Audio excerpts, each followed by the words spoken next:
Salomatlik sababli bosh ministerlik va Liberal Demokratlar partiyasining raisligidan istifa bergan Shinzo Abening o'rniga mazkur partiyaning bosh kotibi Suga Yoshihide liberal raislik saylandi. 71 yoshli Suganing chorshanba kuni parlamentda o'tkazilgan saylamda bosh ministerlik vazifasini ustiga olganligi ma'lum. 14-sentabr Yaponiya parlamentida o'tkazilgan saylamda Suga hokimiyat beshidagi Liberal Demokratiya partiyasining 534 parlament a'zosidan 377 nafarining ovoziga erishib raislik saylandi.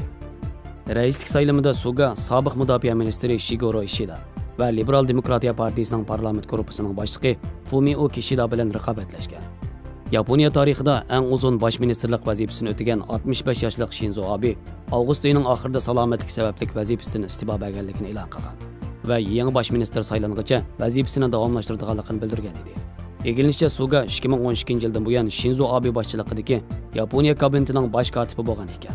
Suga yaqin kunlarda o'zining Shinzo Abening tashqi siyosatini davomlashtiradiganligini ko'p qatam o'tirib qo'yib, bir necha kun ilgari Suga Yaponiya diplomatiyasining asosiy Yaponiya-Amerika ittifoqi ekanligini, mush asosda Osiyo davlatlari bilan quyuq aloqa o'rnatish kerakligini oshkor o'tirib qo'ydi.